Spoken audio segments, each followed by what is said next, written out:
Welcome to episode 51 of Talking Shirts.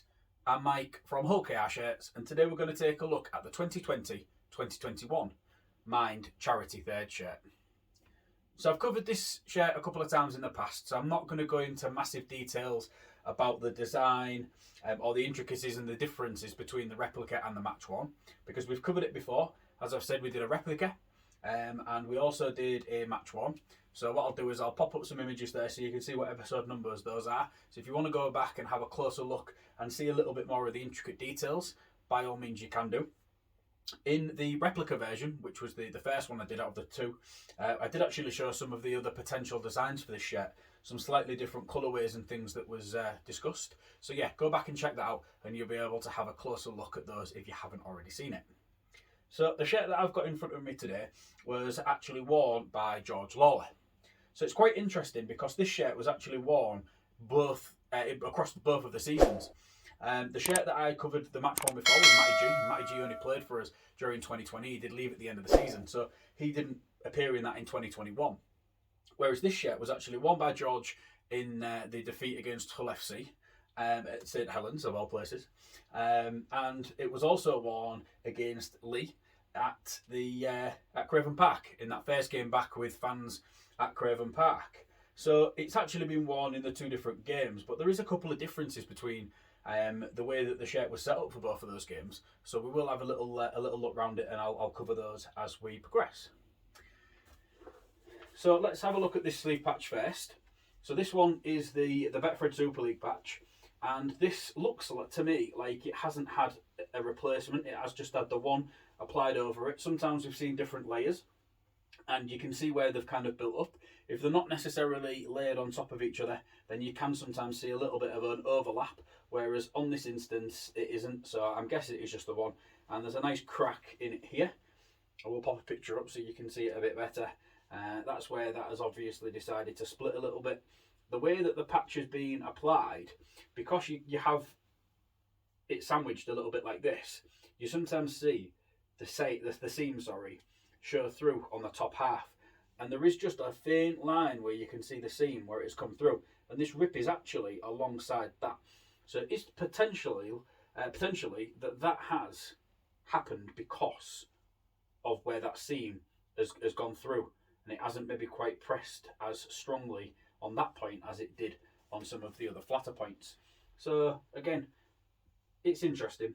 I love damage and a bit of detail like this that can kind of help me differentiate from one shirt to another.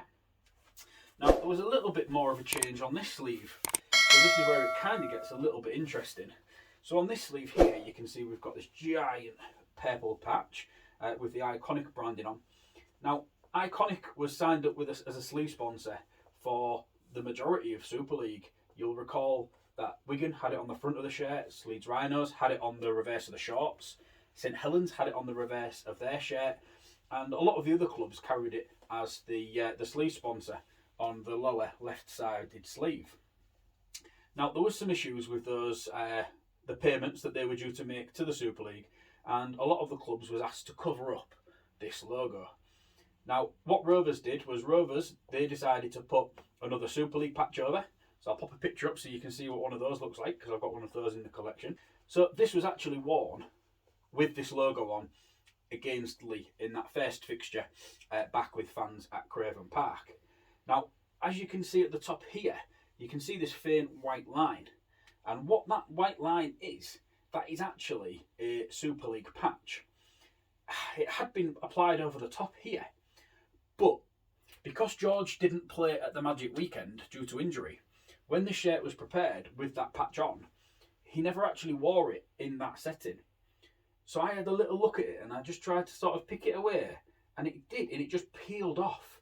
And it peeled off really well off the patch. But what it didn't do is it didn't peel off the fabric. So this little bit here is where the Betfred Super League patch went over onto the fabric, where it did actually just evade this sleeve patch.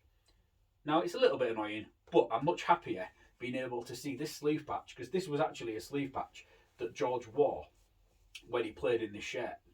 I have actually got the sleeve patch here that I peeled off. So this was just over here, just like this, and then I peeled it away. Now, I wouldn't have done that normally, and the only reason I did do it was because with this Betfred Super League patch in place, George never actually played a game with that on. So this now resembles the shirt that George wore against the Leigh Centurions a lot more than it did when it had the Betfred Super League patch on. Had George have been fit to play at the Magic Weekend and wore this shirt then, I probably wouldn't have touched it. But because I had the opportunity and I could see that it was going to peel off quite well apart from this little white line, it was a risk worth taking. Okay, so swinging it round to the back, and as you can now see here, that we've got Lawler and we've got 15 on the back of here.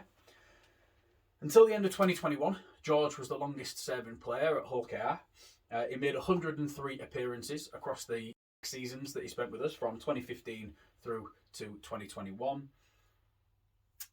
He was a great player, a local lad. He'd come through the system at Rovers, and it was a massive shame to see him leave. I understand the personal circumstances. I know he went into it a little bit on the Red Robin podcast that Chris and Joe do, and it was interesting to hear his side and how much affection he does have, and probably always will have, for the club that gave him his Super League debut. So as I've said, this shirt was worn against Leigh, and it was also worn against Hull FC the year before as well. I've been able to use some of these contact points, as I like to look at, so where the L lines up with the Compass Academy up here, the gap between the name and the number is quite large. Sometimes it's not as big as that, sometimes it's a little bit smaller, so that was a really good telltale sign as well for me that this shirt had been worn in both of those fixtures. And up here you can see that there is another Mind patch. This is Mind for Better Mental Health, Hull and East Yorkshire. This is a patch that had been heat applied over a sponsorship branding that appeared on the back of the shirt. I believe this to be because their sponsorship didn't carry over into 2021. If you have a look at the back of the 2021 home shirt I've got up here, you can see that FTP, they took that spot up here. So my guess would be that NEC didn't carry on their sponsorship for 2021, and they decided to cover it up with another Mind logo, especially with the games that this shirt was being worn at the Magic Weekend was going to be broadcast on TV, and there was quite a lot of eyes on the game against Leigh at Craven Park, with it being the one with the first, with the fans backing. So you can kind of fully understand why that was covered up. So, lastly, I would just like to thank Andrea Bruce. She helped me get this shirt. She very kindly sponsored George for the club during the 2021 season, and she went out of her way to try and get me this shirt. So Andrea, I really do appreciate that, and thank you very much for everything that you do for Hull KR shirts. It is greatly appreciated. I hope you've enjoyed watching episode 51. Check back in another couple of weeks and I'll be back with episode 52, where I'm going to cover the 1998 home shirt, and yes, it is a match one. Thank you very much for watching. Bye for now.